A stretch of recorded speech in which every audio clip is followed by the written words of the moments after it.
የትግራይ ክልል ጊዜያዊ አስተዳደር መከላከያ ሰራዊት በሰሜን እዝ ካምፖች እንዲሰፍር ተስማምቷል መባሉን አስተባበለም።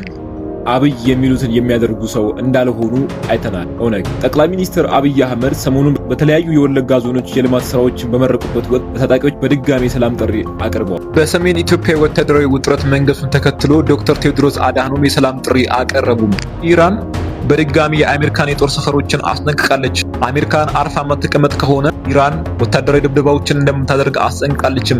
የኤርትራ አወዛጋቢ የሆነ መረጃ ወጥቷል። የባህር በር ከመፈለግ መጀመር የሀገር ውስጥ ግጭት አቁም። የኤርትራ ማስታወቂያ ሚኒስቴር የማነ ገብረ መስቀል መከላከያ ሰራዊት ከአንዳንድ አካባቢዎች መውጣቱን ተከትሎ የጸጥታ ስጋት ማስከተሉ ተገለጸ። ሰራዊቱ ወደ ትግራይ ክልል እያመራ ነው ተብሏልም። ትራምፕ ከምድር ውጪ ስላሉ ህይወት ያላቸው ፍጥረታት ሚስጥራዊ ፋይሎች ይፋ እንዲሆኑ አዘዙ።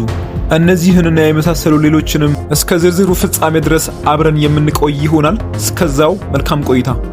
የትግራይ ክልል ጊዜያዊ አስተዳደር የኢትዮጵያ መከላከያ ሰራዊት ወደ ትግራይ ክልል እንዲገባ በፌዴራል መንግስት ትዕዛዝ ተላልፈዋል በሚል የተሰራጨው መረጃ ፍጹም ሐሰት ነው አለም።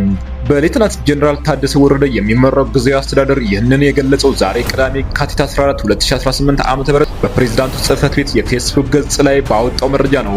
ከሰሞኑ በተለያዩ ማህበራዊ ሚዲያዎች ገጾች ላይ የፌዴራል መንግስት መከላከያ ሰራዊት ወደ ትግራይ ክልል እንዲገባ ለጊዜያዊ አስተዳደሩ ማሳወቁን የሚገልጹ መረጃዎች ሲሰራጩም ነበር። በትናንትናው ዕለት ደግሞ መከላከያ ሰራዊት በክልሉ በሚገኙ ካምፖች ውስጥ እንዲሰፍር መግባት ላይ መድረሱን የሚጠቅስ ሌላ ልጥፍ ተሰራጭቷል።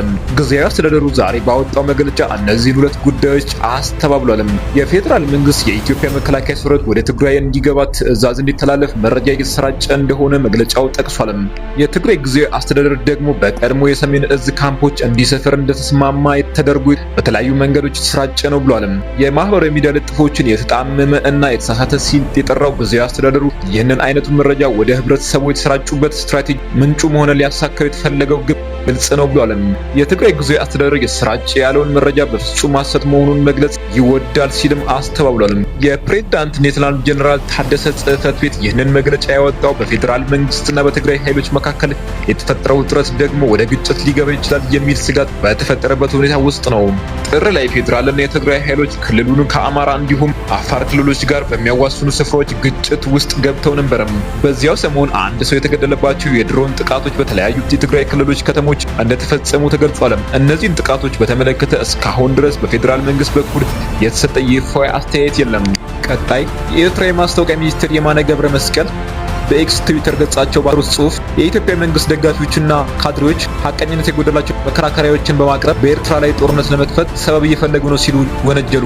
ሚኒስትሩ የቀይ ባህርን ደህንነት ለማስጠበቅ የባህር ኃይል ማሰማራት አስፈላጊ ነው የሚል የኢትዮጵያ መከላከያ ከእውነታው የራቀ ለቅጀት የቀረበ ነው ሲሉ አጣጥለዋል። የኢትዮጵያ መንግስት የሀገር ውስጥ ግጭቶችን መፍታት ባልቻለበት ሁኔታ ቀጠናዊ ግጭት ለመፍጠር መንቀሳቀሱ ግራ አጋቢ መሆኑን የገለጹት ሚኒስቴሩ መንግስት በውስጥ ችግሮቹ ላይ ቢያተኩር እንደሚሻል መክረዋል። የወደብ ኪራይ ክፍያ በኢኮኖሚ እድገት ላይ ተጽዕኖ ያሳድራል የሚለው መከላከያ ጊዜ ያለፈበትና ሐቀኝነት የጎደለው ነው ሲሉ አቶ የማነ እነዚህ መከራከሪያዎች በሙሉ በኤርትራ ላይ ጦርነት ለመክፈት የታለሙ የተቀናጁ እንቅስቃሴዎች እንደሆኑ ገልጸዋል። ሚኒስቴሩ አክሎም እነዚህ መከላከያዎች እውነትና ዕውቀት የታከለባቸው ለማስመሰል የተራቀቁ አገላለጾች ጥቅም ላይ ቢውሉም ዋናው ዓላማችን ግን ሆን ተብሎ ውጥረቱን ለማባባስና ለኃይል እርምጃ ምክንያት ለመፍጠር ያለመ ነው ብለዋል።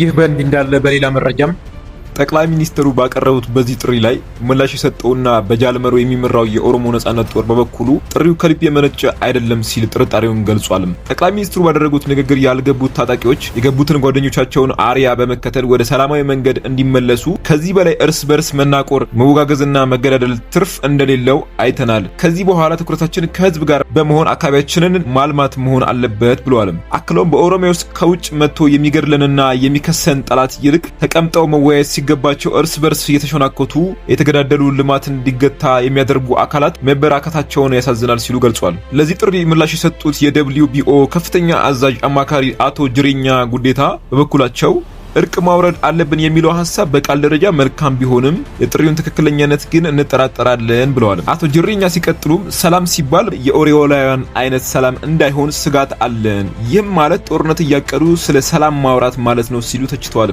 ጠቅላይ ሚኒስትሩ ይበቃናል ማለታቸው ከልብ ስለመሆኑ ጥርጣሬ እንዳላቸው የገለጹት አማካሪው መንግስት በአንድ በኩል የሰላም ጥሪ እያቀረበ በሌላ በኩል ግን ተጨማሪ ወታደራዊ እርምጃ የተዘጋጀ ነው ሲሉ ወንጅለዋል። ቀጣይ የዓለም ጤና ድርጅት ዋና ዳይሬክተር ዶክተር ቴድሮስ አድሃኖም ለሰላም ቅድሚያ እንዲሰጥ ጠይቀዋል። የጦርነት ትርፍ ሞት፣ ጥፋት፣ መፈናቀልና ረሃብ ብቻ ነው ያሉት ዶክተር ቴድሮስ ፖለቲካዊ መፍትሄ ሁሌም አለ፣ እውነተኛ ጀግኖች ሰላምን ይመርጣሉ፣ ለሰላም እድል እንስጥ በማለት ጥሪ አቅርበዋል። የኢራን አየር ኃይል ባወጣው መግለጫ ምሽቱን የስልጠና በረራ ላይ የነበረ የጦር አውሮፕላን ተከስክሶ አብራሪው መሞቱን አስታውቋል። ሟቹ በኢራን አየር ኃይል ውስጥ የውጊያ አውሮፕላን አብራሪዎች ማሰልጠኛ ቡድን አሰልጣኝ ነበሩ ተብሏል። አደጋው የደረሰው በአሜሪካ ሰራሹ F4 የጦር አውሮፕላን ላይ ሲሆን ኢራን አሁንም ድረስ ከ1979 አብዮት በፊት የገዛችውን የአሜሪካ ሰው ሰራሽ የጦር አውሮፕላኖችን ትጠቀማለች ተብሏል። ኢራን ለተባበሩት መንግስታት ድርጅትና ለጸጥታው ምክር ቤት በጻፈችው ደብዳቤ አሜሪካ ወታደራዊ ጥቃት የምትሰነዝር ከሆነ በተመድ ቻርተር መሰረት ራሷን የመከላከል ህጋዊ መብቷን ያለ አንዳች ማመንታት እንደምትጠቀም አስታውቃለች። በዚህ ሁኔታ በቀጠናው የሚገኙ ማናቸውም የአሜሪካ የጦር ሰፈሮች፣ ተቋማትና ንብረቶች የኢራን ህጋዊ ጥቃት ዓላማ ይሆናሉ። ለሚፈጠረው መዘዝ ሙሉ ኃላፊነቱን አሜሪካ ትወስዳለች ስትልም አስጠንቅቃለች። የጸጥታው ምክር ቤት አሜሪካ የምታደርገውን ህገወጥ የኃይል ዛቻ ጊዜው ሳይረፍድ በአፋጣኝ እንዲያስቆምና ኃላፊነቱን እንዲወጣ ኢራን በይፋ ጠይቃለች። ይህ በእንዲህ እንዳለ በሌላ መረጃም ፕሬዚዳንት ዶናልድ ትራምፕ በታሪክ ለመጀመሪያ ጊዜ በመንግስት እጅ በጥብቅ ሚስጥራዊ ተይዘው የቆዩ ከምድር ውጭ ካሉ ህይወታት ያላቸው ፍጥረታት እና ማንነታቸው ካልታወቁ በራሪ አካላት ዩፎ ጋር የተያያዙ ሰነዶች ለህዝብ ግልጽ እንዲሆኑ ትዕዛዝ ሰጡ። ፕሬዚዳንቱ ይህንን ውሳኔ ያስተላለፉት በማህበራዊ ሚዲያ ገጻቸው በሰጡት መግለጫ ሲሆን ውሳኔ ብዙዎችን ቀልብ ስቧል። የጦርነት ወይንም ደግሞ መከላከያ ሚኒስቴርና ሌሎች የሚመለከታቸው የደህንነት ተቋማት በእጃቸው የሚገኙ ሚስጥራዊ መረጃዎችን ለይተው እንዲያወጡ መመሪያው ተሰጥቷቸዋል።